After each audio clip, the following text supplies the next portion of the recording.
Morning and welcome you all for this 2 days multi-stakeholder consultation meeting on coastal and marine zone management. And with this note, I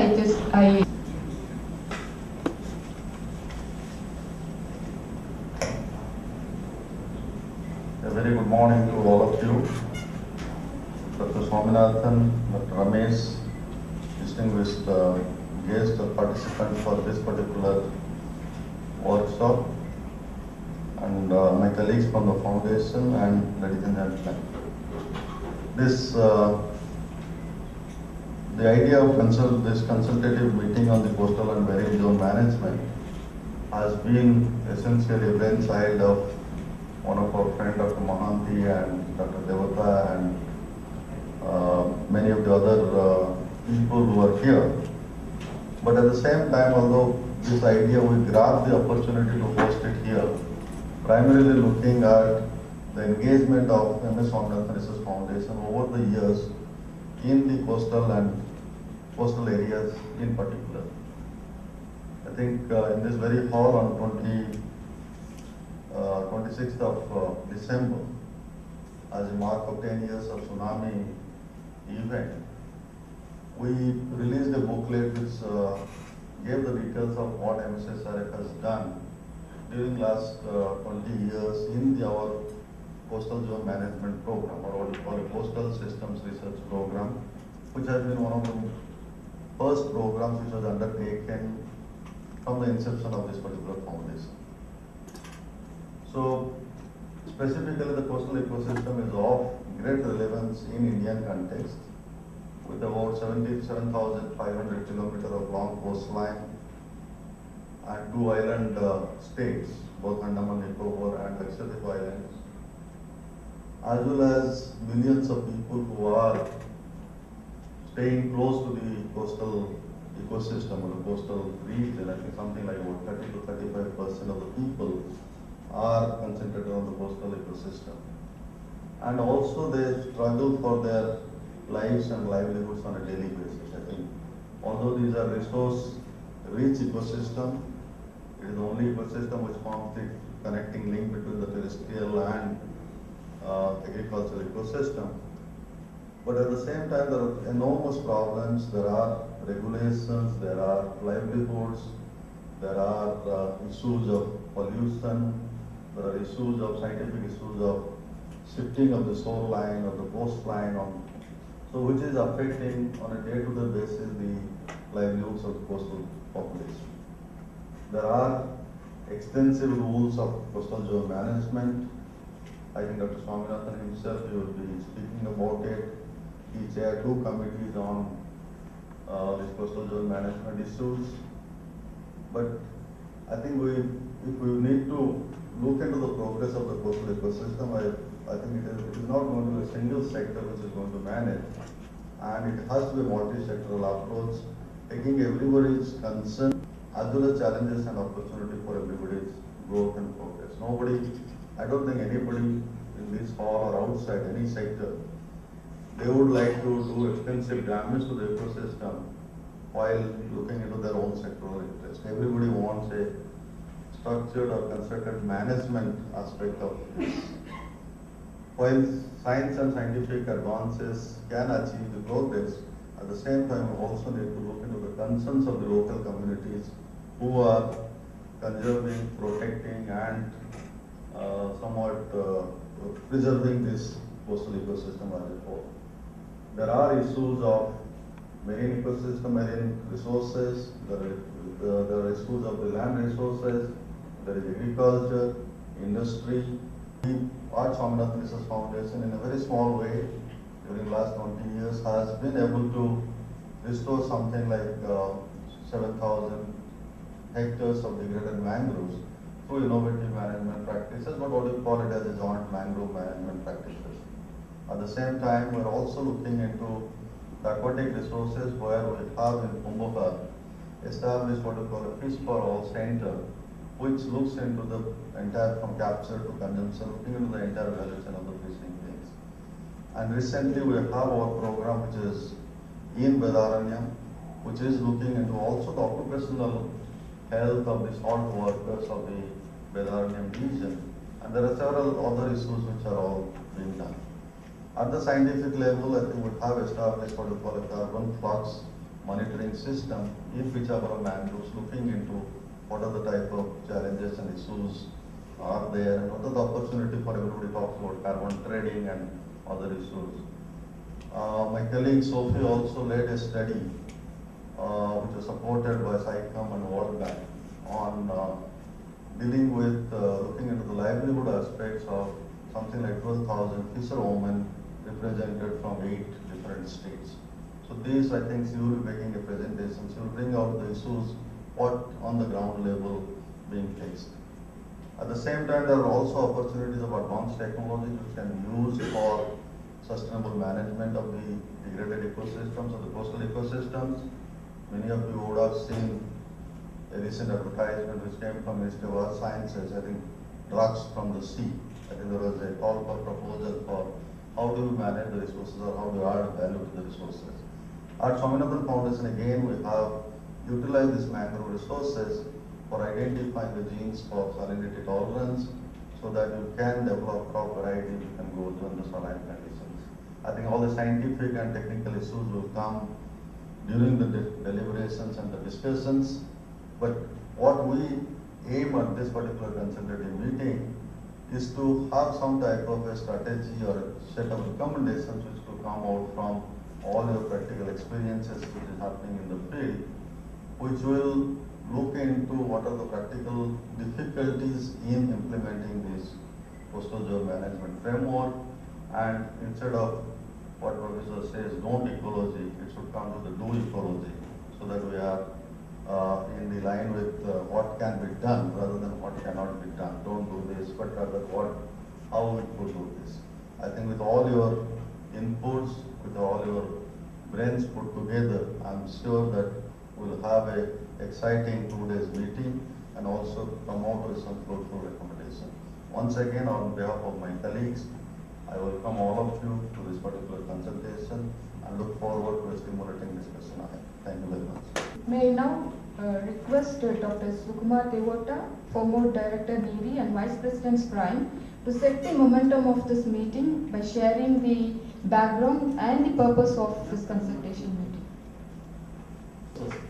MS Swaminathan, Founder Chairman and Chief Mentor at MS Swaminathan Research Foundation, Chennai, and other dignitaries on the dais, distinguished panelists, and invited guests, and ladies and gentlemen. It's my great pleasure and privilege to present to you the background of this multi-stakeholder consultative meeting on coastal and marine zone management. Coastal ecosystems, which also includes estuaries, creeks, and bays, are under immense pressure due to a variety of human activities. These ecosystems, particularly mangrove, coral, and seagrass habitats, are regions of remarkable biological productivity, but also of high accessibility. Coastal ecosystems provide a wide array of goods and services. They are the major source of livelihood of coastal communities. They host the world's primary ports of commerce. They are the principal products of fish, seaweed, and resources for many industrial and household products and construction materials. They also provide water for large industrial systems like power plants, petroleum and petrochemical and fertilizer industries. These are also used for release of sewage, often fully untreated or partially treated, from coastal cities and towns. Therefore, there is always a conflict of interest across the societies threatening the stability and sustainability of the coastal ecosystems. Prevention of coastal deterioration has been of concern for some time, which led to the first coastal regulation zone notification, as a notification 1991, which included coastal areas from the LTL to defined distance landward from the HTL under the Environment Protection Act 1986. This notification was substituted by the recent 2011 notification, which also brought the defined water spread area under the regulation. However, the CRZ notification 1991 had led to a number of controversies leading to a number of amendments. Some of these are addressed in the 2011 notification. Still, some ambiguities persist. For over 4 decades, I've been a passionate engineer scientist in CSIR, including my tenure as the Director of National Environmental Engineering Research Institute, Nagpur. I believe in going to root cause of problems and evaluate alternative solutions.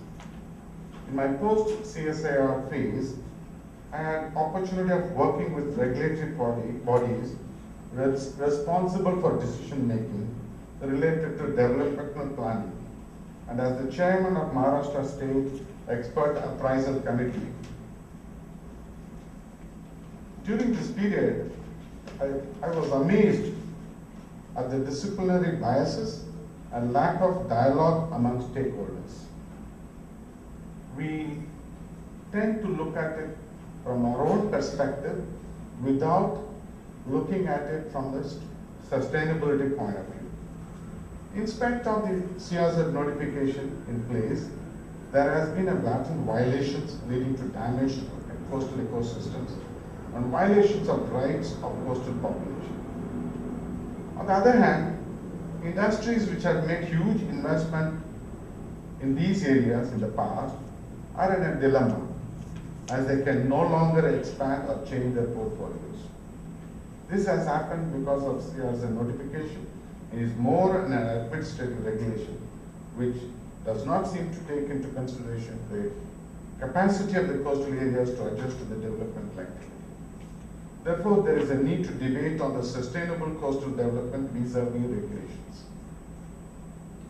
To address the above concerns, we have had 2 international workshops on coastal river zone management, regulations and development during 10-11 January 2013 at IIT Mumbai and 6-7 February 2014 at IIT Delhi. We will be showing a small clip of these summary of these proceedings just before Mr. Mohanty gives his word of thanks. CRZ notification had our main patron of this workshop, Professor M.S. Swaminathan, as the lead author. It is also befitting that we are holding this workshop under his leadership with his prestigious organization MSSRF as the host. On the basis of the deliberation of the earlier workshop, the following points may be of relevance to this workshop as well. Are notifications and authorities the best way to manage our coastal resources? Has CRZ clearance served the desired purpose of ensuring sustainable management and development? Is ecological importance of mangroves, mudflats, sand dunes, etc. correctly understood by developers and environmentalists? Should all the areas where mangroves have come up the last 30 years or so left untouched for future development? How do we ensure development planning based on carrying capacity and ecological importance of the region? Can coastal zone management plans be made real-time basis for future development? Is present level of marine pollution monitoring adequate? Do we have appropriate techniques for collection and analysis of monitored data? Should we make HTL and hazard line in public domain? Are we allocating adequate funds for R&D for coastal management? Can we have clear guidelines for harnessing renewable energy like wind, solar, and OTEC, as well as desalination of seawater and CRZ areas? Are we making appropriate use of remotely sensed data for assessment of the coastal, intertidal, and territorial water spread areas? Are there better practices across the world for coastal zone management which can be included for the sustainable coastal management practices in India? Based on the above, we have designed this workshop with invited participants representing all stakeholders, including government and regulatory agencies, research organizations, NGOs, and industries. The thematic sessions are coastal zone management, current status, capacity building for CRZ mapping, coastal bioresources management, implications of CRZ on coastal livelihoods, implications of CRZ on industry and development. You will see from these thematic sessions, we are trying to address all issues and by inviting all stakeholders.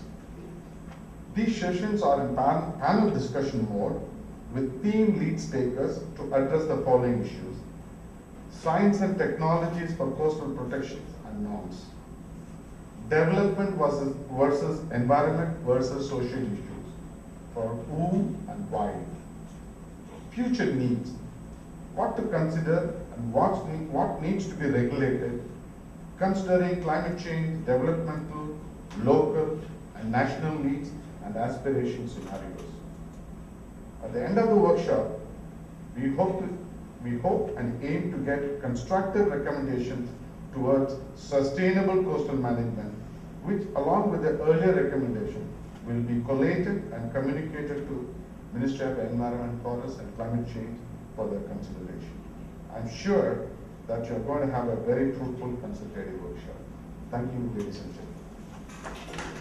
Unavoidable situation, Shri Hansraj Verma could not join us, and I now may request Dr. Ramesh, Director, NCSEM, National Center for Sustainable Coastal Management, to deliver special remarks.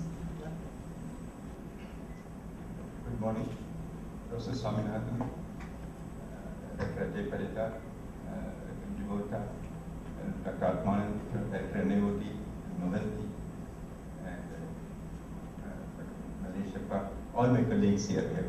I think almost everybody I know in this room were working in this coastal management. And of course, Sophie is contacting me regularly to organize this workshop. So I just wanted to tell you that, first of all, I have to thank Professor Swaminathan. So when I returned to India in '91 after my studies in Michael University in Montreal, so I've been offered a job in IIT Mumbai as well as in Chennai University. I wanted to come here because it's my home state and my hometown. So at that time, I heard about Professor Swaminathan, and at that time he also settled down in Chennai. So I don't know the sad as remembering that when we used to go to Sprime, so I used to interact with him because I was very keen to work on the coastal system. So he has given an opportunity once to work on the coastal ecosystems, somewhere in '92, I guess. And still we have produced a small booklet on that, and still I'm preserving that book, which is the first time I learned about the coastal ecosystem and what are the different issues. So at that time only he was returning from Rio conference. So one of the chapter number 17, which discusses about all the issues on the coast. And later on he has given some opportunity to work on the clean coal technology. So from that time onwards, I've been building up our center in Chennai University as one of the well-renowned centers both nationally as internationally.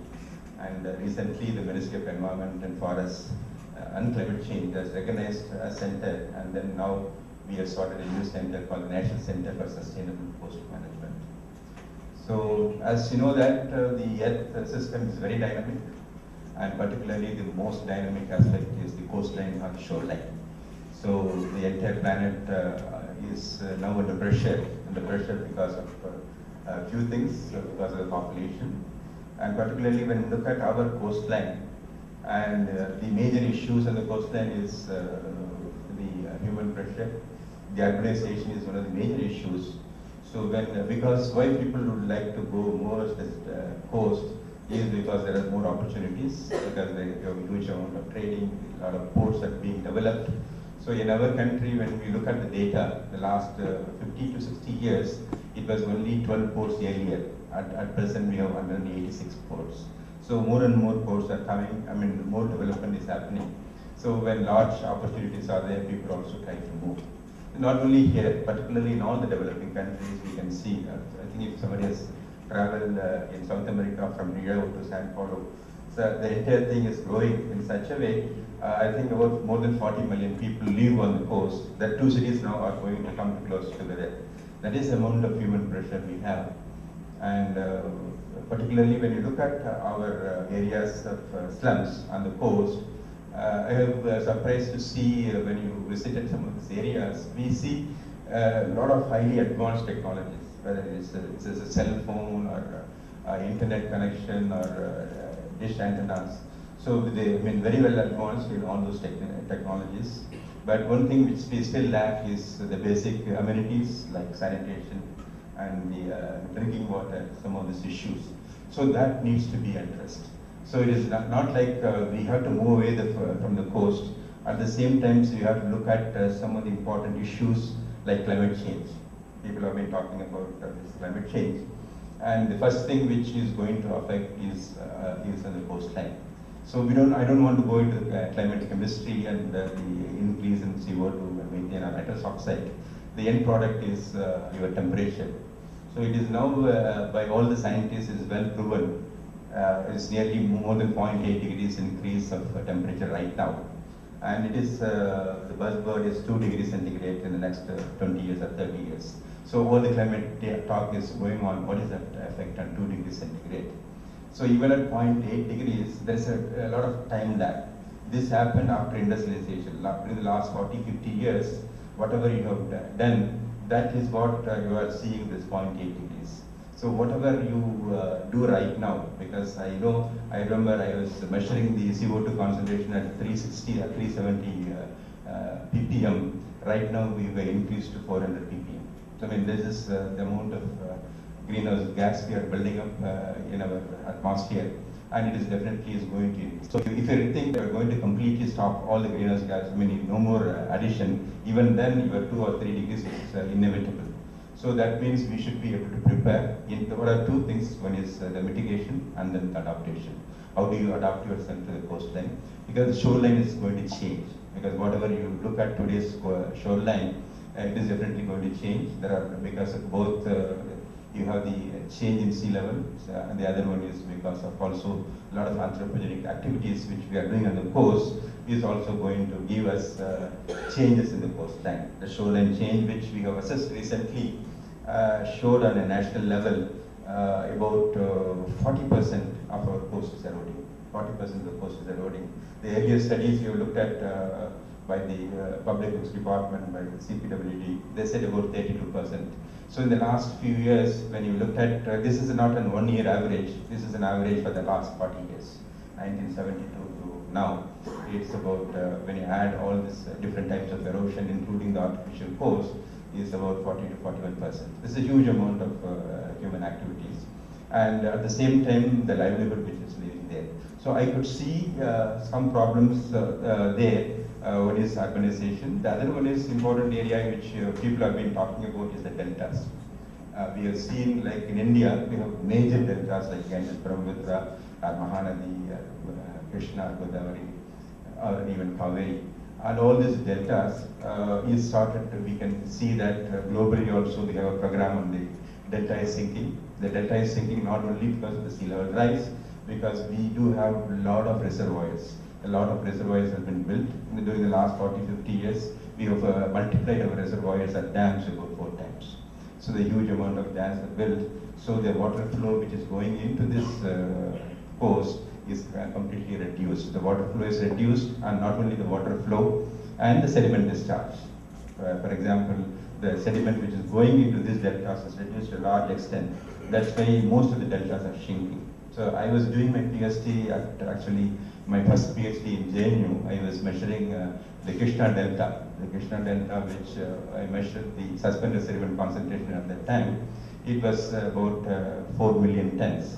So earlier, just about 15 years back, a lot of research papers was about 40 million tons. This means huge, about 90% of the sediment is being trapped, which is not going into the ocean. Because it's being trapped, now when I look at the shoreline change, all these deltas are eroding because there is no sediment input, and also when you look at from the lateral drift, you can also find there is not much of sediment which is going into this delta, so most of the deltas are shrinking. And also we also have a lot of economic other reasons. You have the oil rigs and other areas which also include some sort of a subsidence into this one. So this is are some of the areas which further enhance our change in the sea level rise.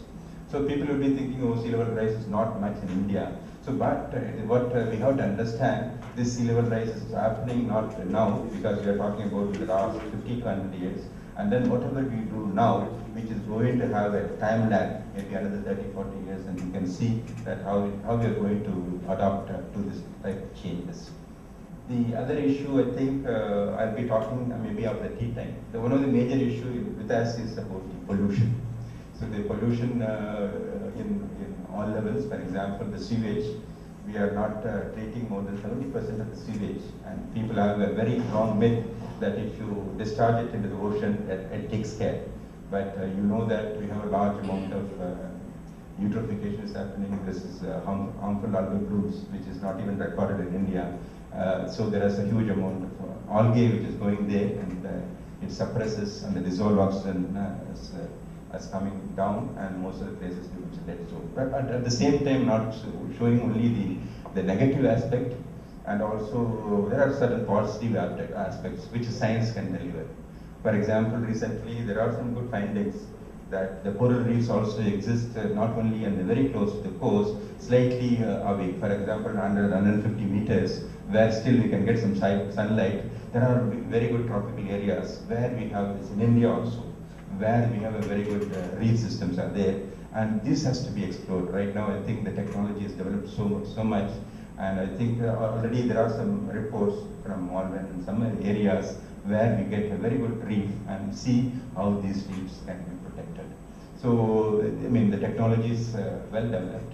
So, I remember Professor Swaminathan's chairmanship nearly during the tsunami time.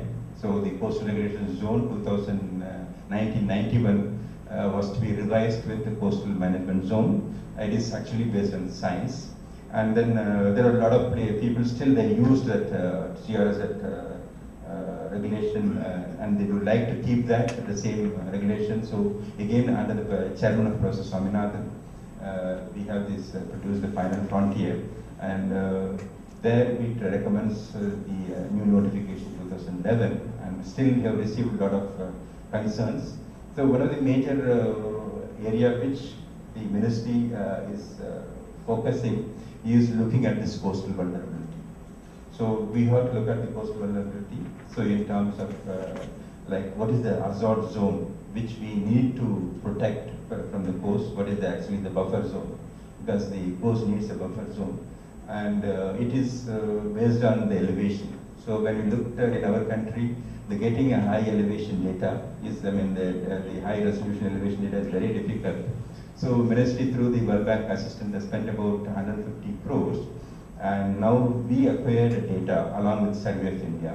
We got the data for the entire country using the aircrafts during the aerial photographs with 9 centimeter. 9 centimeter DST is really good data. It's the first time in our country where you have for the entire country, except the Andaman Nicobar Islands. So our center is closely working with Survey of India. Our scientists are working, about 20 of them are working there with 2 shifts day and night, and trying to mark the hazard line. The hazard line is both the erosion line as well as the flood line. And our target given for that is December 2015. So we also, I mean, there's a lot of concern when the 2011 notification, it says it is a regulatory. So we also informed the ministry that this is a more line of management, because certain places the hazard line may go 6 or 7 kilometers inside. So it is going to be very difficult to keep it under regulatory. So we keep it as a hazard line. So I think I'll be talking about some of these issues in much more detail, maybe during my presentation. And the main aspect is how do you manage this coast, both in terms of the conservation and protection of the coast, and also in terms of development. And this is a challenge which we have to look at in much more detail. And I thank the opportunity given to me, to Professor Swaminathan and all of the colleagues. Thank you very much. how the population pressure, urbanization, and climate variabilities are impacting shoreline as well as coastal erosion, which in turn is going to impact the coastal livelihoods and resources. Maybe in the subsequent sessions, we are going to have an in-depth deliberations and come out with relevant adaptation and mitigation measures. Thank you, sir. And may I now call upon Dr. M.A. Atmanand, Director, National Institute of Ocean Technology, to deliver special remarks.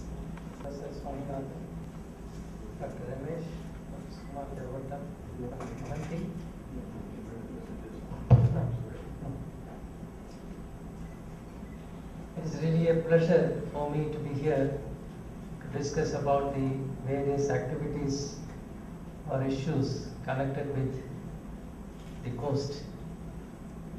Myself coming with an engineering background as the director of NIOT and project director of ICMAM, I thought I would just touch upon some of the issues of coastal erosion, which is really a tipping problem throughout the country.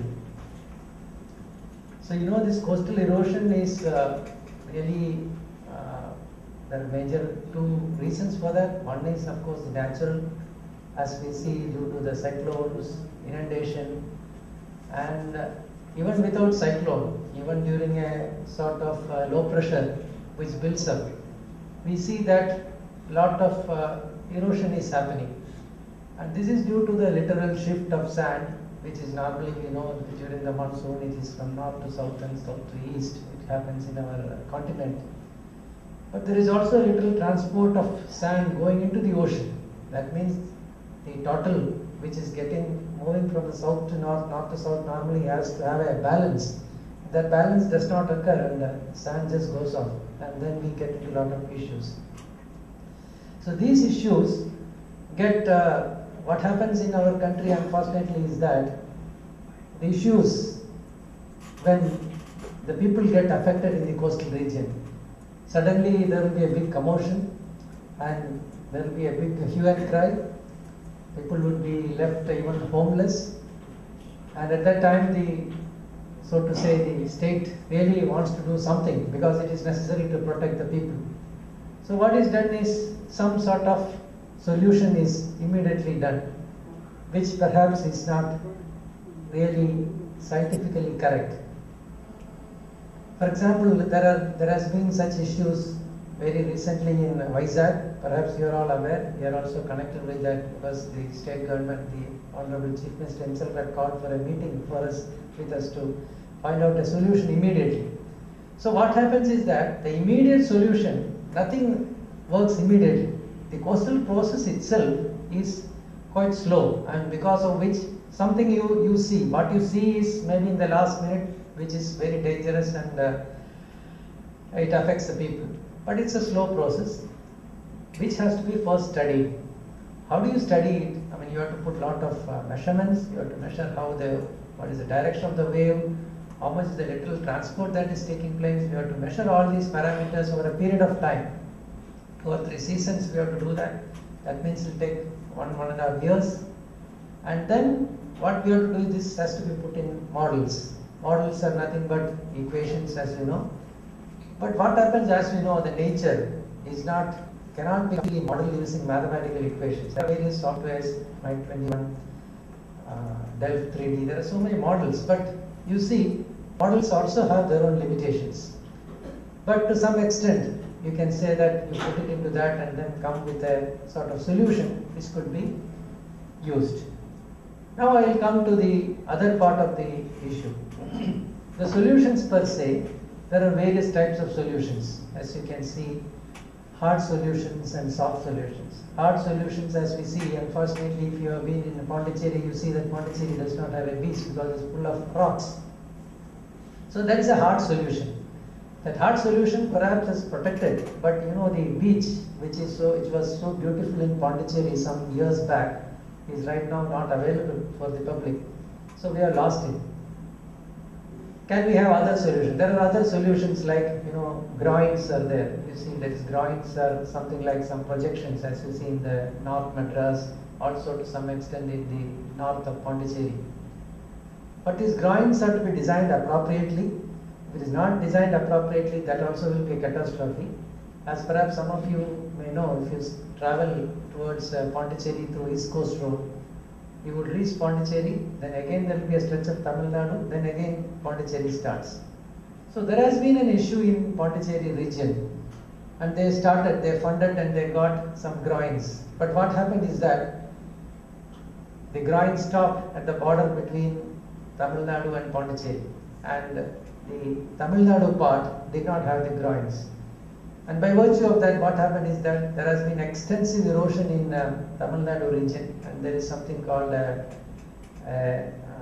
Auroville has got some group of people staying there, and unfortunately all their houses have been washed away. You know, the ocean does not understand what is Tamil Nadu or Pondicherry. So it has to be taken as in a full stretch. Unfortunately, that has not been done. Similarly, there are other issues which are not due to natural causes. I would say that artificial, like for example the port when it is constructed. When the port is constructed, as we all know that the Marina Beach is so beautiful because we have the Chennai harbour there. But unfortunately towards the north of Chennai port, it is really very bad. Even the highway is almost on the verge of getting eaten away. So these issues, unless addressed very scientifically, without having any biases, without any influences due to whatever means, I would say, I don't want to say in detail about the influences which normally come in all these cases. It is necessary that it has to be studied scientifically and solutions should come. Now coming to the solutions, compared to what solutions were there hitherto, like hard solutions, now we have got something like soft solutions. Soft solutions are something like sand bypassing. That is, we know that some sand is going away, so how to put back the sand. So this we have tested in Pondicherry, and already a beach growth has been found in Pondicherry, and we are in the process of trying to make the Pondicherry as beautiful as it was earlier, using the process of bypassing and using something called geotubes. That is, these tubes would be filled with sand and it will be submerged, something called submerged dike. Once this is put under in the beach, in the ocean, there will be a restriction in the wave power that is coming and hitting the coast, and also there will be a restriction in the littoral transport. Of course, it will also require some sand bypassing. That would be possible because the port anyway has to dredge some sand, so that sand can be used for this purpose. Similar case we are taking up in a place called Kadalur Periyakupam. It is a place, it's not the normal Kadalur which we know of. This is a location towards between Chennai and Pondicherry after Mahabalipuram. It's a fishing village. The Tamil Nadu Fisheries Department approached us and said that something is to be done because the fish landing center is completely going into the ocean. So we started the same process of having a submerged dike, and the work is just going to start now. So what I just wanted to generally tell is that all these issues are coming like a sporadic thing. I mean, immediately something is required, otherwise the people get affected. But that should not be the case. So for that, what we have done is in INCMAP, we have done a complete India, what is the shoreline change and which are the hotspots. This has been identified by our team, and maps have been prepared and hotspots have been identified, where the document is given to the state government. And the state government, I mean, you know that the coastal protection is the authority is the state government. The state government can appropriately look into that and approach whichever agency which they wish to have the protection done.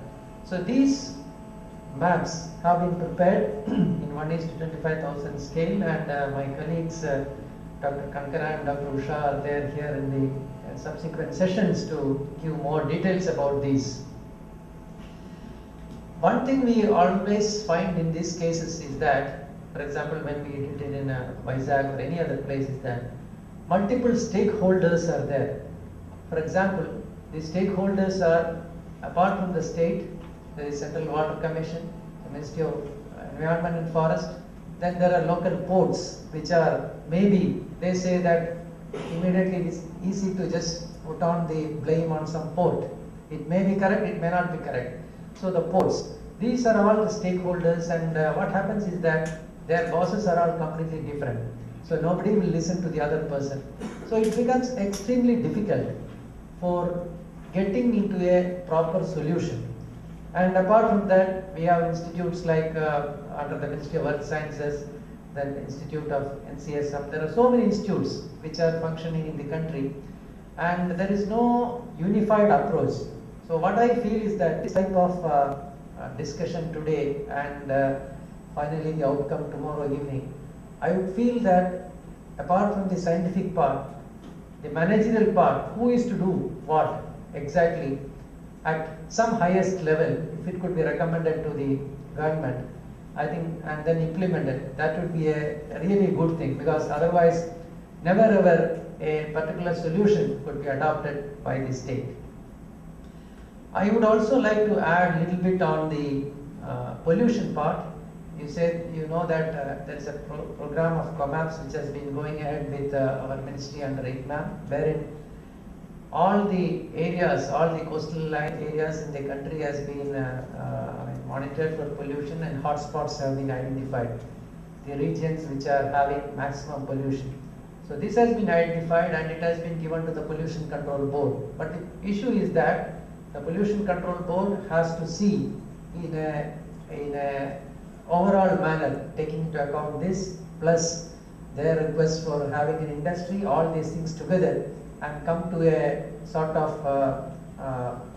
rule or law wherein they can say that, okay, this region you can have some industry, this region is not possible, it is necessary.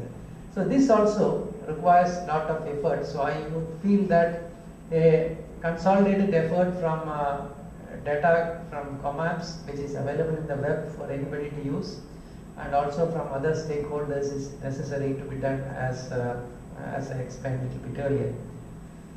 One important thing which I would like to indicate here is that there is necessary to have a sort of balance between sustainable development as well as environmental protection, which Dr. Ramesh already highlighted. See, there are so many issues. For example, we have a meeting in this room which is already air conditioned and very comfortable. Are we willing to have meetings in places maybe just outside in a tree? Perhaps some of you have visited Sabarmati Ashram. I don't know, some of you would have visited. You could see that the place from where all important decisions in the pre-independent area has been taken by Gandhiji. It's a small room wherein I don't think there was even a fan, and the ambient temperature is quite high in Gujarat in that location. Are we willing to go to that? No, we are not. We want to have all comforts, everything. We have to travel in air, we have to have an air conditioned rooms, everything is necessary. But at the same time, we also say that you should not have any power plant in coast, you should not have any harbor. Is it really right? No. But at the same time, I would also say that I don't mean that we have to destroy the environment. It is a very fine balance that is required. In Sanskrit, there is a word called asithara vratam. That means, to give the meaning of that, you have a sword and you have some sugar coated in that, and you can say that you can lick that and satisfy yourself. So that means you have to have the sweet, but at the same time you have to be careful that you don't hurt your tongue. So this is the type of balance that is required by all of us, and actually I feel that all of us are responsible to do the fine balance trick and see that we have development, but at the same time we don't damage the environment. I think this is what I just wanted to give a brief, and I am really very happy that such a meeting has been organized by MS Ramanathan Foundation, which is a really long pending one, and I am sure that after the meeting we would get some sort of solid conclusions which we could put up to the Ministry of Environment and Forest and see that a sort of sustainable solution is possible for all the issues which are in the coastline. Thank you very much. conducting systematic scientific studies. Not only that, we should also have an intersectoral and interdepartmental approach to come out with good management suggestions and recommendations, and we should also have a sustainable and balanced development plan. So with this note, I now call upon our beloved professor to deliver the presidential address. Well, dear participants, I think some of the issues have already been placed on the table. The last speaker, Dr. Atmanan, talked about the need for looking at the problem in its whole, its entirety. The very term multi-stakeholder means it's a multidisciplinary exercise, not a single one. And our first problem has been how to bring them together. The fisheries department, forest department, the tourism department, all departments are there, and how to make them all look at the ocean management, coastal management in a very integrated way is a challenge, and I hope at this meeting some suggestions will come. One of the great gifts of India, I may say nature as a cultural gift, is the ocean areas. Some years ago, I was asked to develop a policy for management of the coast of Tamil Nadu, particularly from the point of aquaculture. The large number of aquaculture ponds come, fisheries, and they live near Mailadurai and so on. So there was opposition from the NGOs. They went to court, got some of them stopped. At that time, the government asked me, can you look at this problem? Where can aquaculture come, where should not come, and so on. But what fascinated me was, we start even from Chennai coast, from Mahabalipuram, the Mahabalipuram cave temples, the atomic energy plant there, Kalpakam, which was mentioned was made. Then go further down, there are Ramsar sites, Vedandangal and so on, where beautiful birds come from all over. Then a whole series of temples all along. Temples, mosques, as well as churches, all of them are there all along the coast, both to Kanyakumari and so on. So it is it's a cultural, natural asset of inestimable value. And you all know only too well, most scientists believe that the first DNA molecule arose from the ocean. The ocean was the origin of the life. The life arose in the ocean. In fact, one of the last meetings with Cyril Kanam we had organized, he referred to the fact that the ocean is the mother of all life. The original DNA molecule came from there. But unfortunately, not only in our country, many other countries, the whole coastal zone management has been looked at in a very, not a haphazard way, but in a not an organized way. For example, the hotel industry. Even when I was chairing the committees of the Ministry of Environment, the hotel people said, you go to Hawaii, you go to French Riviera. The hotels are just near the sea. While you were saying, originally in 1980, I got a letter written by Indira Gandhi to all the chief ministers that there should be no permanent construction until 500 meters. Well, I agree at that time with a uniform blank border throughout India doesn't work. There has to be. This is why later on I suggested vulnerability mapping. And according to the vulnerability mapping, you try to decide on your policy. But the first point I want to make is the ocean resources, whether culturally, religiously, or economically, and from the point of view of tourism also. I agree that tourism, here we have the coast here, there's Taj Hotel is there, and VGP's hotel is there. They are all very near the ocean. But the 500 meters was a rough indication that don't put permanent buildings over there. It was not based upon a study. It was based upon feeling that at least this much we must preserve and pristine purity, not contaminate. But then now, after the two reports, Ramesh Institute, I'm happy it came up because we lacked an institution which can look at the problem in its totality. In fact, when we started this foundation, in 1990, 89, 90, the very first program was integrated coastal zone management, what we call coastal systems research. I'm happy Dr. Sanjay Deshmukh who was there at that time, saving the mangroves, and Dr. Shalom, who is the director, from the beginning, he's been there from the beginning of this program and made a tremendous contribution.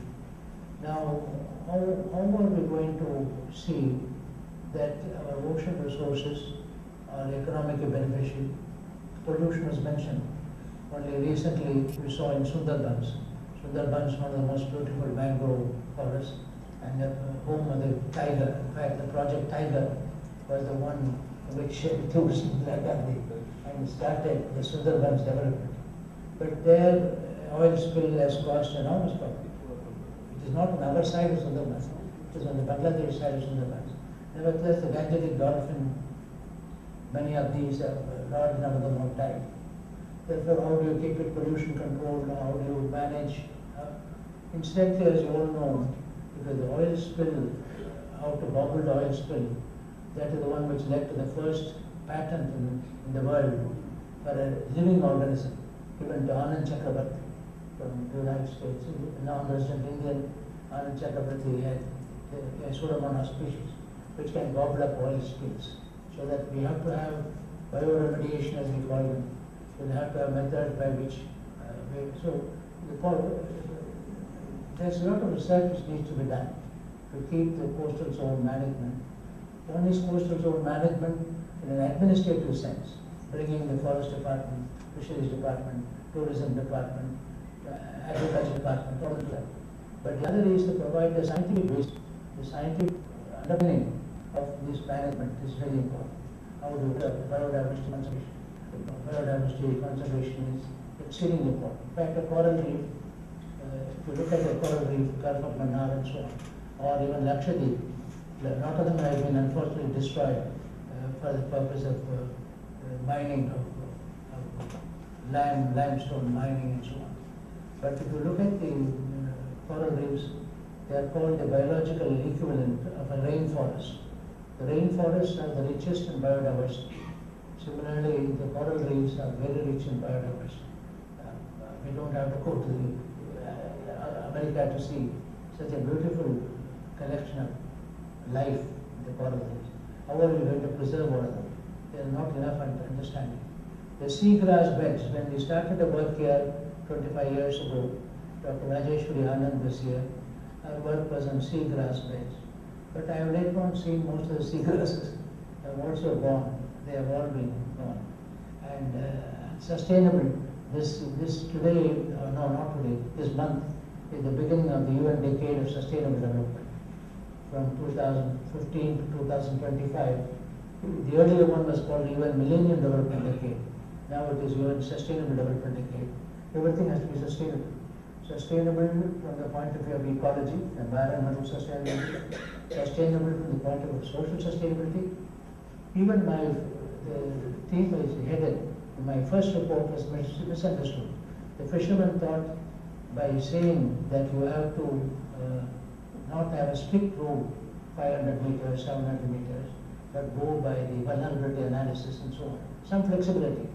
But they thought that was opening the door for other people to come and occupy the land, and a lot of difficulty. So I told Jairam Ramesh, let us clarify the issue so that the fisher community doesn't, just as today, there's a lot of concern about the dilution of some of the, through an ordinance about the farmers' land, requisition of land. Similarly, the fishermen felt that any dilution of the 500 meters would make inroads into their own lives and livelihoods, their houses and so on. But I hope as a result of the second report and the steps which have been taken for more ocean literacy among the people and much more, the only way to do this is where I think the new technologies, we have another meeting here in another few days by Nancy, Annabelle and so on. They will review what all can be done with purely cell phone, internet, synergy, the synergy between cell phone and the internet synergy, what we call fisher-friend application. How far can they go in the ocean? What will be the wave heights, where the fish are and so on. Because after tsunami, there was a real fear of the ocean. Today it has gone, with modern technology it has gone, because they know before they set apart on the ocean, they know how the wave height at different distances. So the point I want to make is in this particular meeting, not only the multi-stakeholder consultative meeting hosted in members, we should also look at the lacuna in science. What kind of scientific information? One is of course forecasting, which you have done very well. Tsunami forecasting from that time. You see, in our country, even go to Odisha where Dr. Ajay Prada comes from. The earlier super cyclone and so on did a lot of human damage. But the more recent cyclones have done physical damage, but they have not done damage to lives. Because by now we have graduated the ability for early warning, and people also know they have to listen to the warning. Normally they were taking it for granted. No, this will go away. But today they know the warnings are taken seriously. So we have an enormous amount of work to do to conserve our biodiversity, our cultural diversity all along. To go to any part, further quote Kerala, Kuttanad, which has been declared as a globally important agricultural heritage site. Over 150 years ago, the farmers of Kuttanad developed methods by which below sea level farming, 5 to 6 meters below sea level, farming can be done. In fact, Dr. Shelvam may talk about seawater farming, because seawater, 97% of the world's water is seawater. And what are we doing with it? We are all the time saying there is going to be water scarcity, water famine and so on. But then we have the seawater as a resource. In fact, it was Mahatma Gandhi who first highlighted to the salt satyagraha the role of the sea. Apart from the salt, we wanted to show that it is a social resource. It is not a private resource. That was the beginning of the salt satyagraha, was the beginning of our strong independence movement. So the ocean has a lot of significance in our country, apart from religious and other significant. But you have to control pollution in the sea. You have to maintain our EEZ, exclusive economic zone. We have not yet developed methods of managing and utilizing it properly. Of course, our near coast management is all right, improving, and I am sure to improve. The disasters, Fukushima reminded us, that is why Kodamgulam people were a little afraid. Atomic power plant, the atomic power plants are near the ocean, all along it. Talked about Kalpakam, starting with Kalpakam. Unfortunately, Kalpakam was not affected by the tsunami. I mean, water went inside, but our core was not affected. In fact, Dr. Anil Kapoor came immediately from Mumbai to see whether any damage has been done to the atomic power plant. But the temples and religious temples and the Ramsar sites, the birds coming, the migratory birds coming in here, the really beautiful birds come. There are all a number of Ramsar sites are there. And above all, mangrove vegetation. And mangrove provides a method by which sustainable fisheries is promoted. The root exudates help to improve the nutrition. But wherever mangroves are there, you will find a lot of fishes also are there. So that this symbiotic relationship has been continued. So may I again welcome all of you also on behalf of my Dr. Parida has already done it. But we hope that in all these, one portion is the administrative matters relating to the management. We try, in this foundation, we saw the whole Gulf of Mannar Biosphere Reserve is such a beautiful. When I was a young boy, when I was doing zoology, my professor said Crusade Island is a crustacean paradise. He said it's a paradise of crustacean. But I don't know what is paradise lost. Even the dolphins you are not able to see there. So how to maintain that biodiversity, conserve them, this is very important. Then there are temples, the Rameshwaram and so on.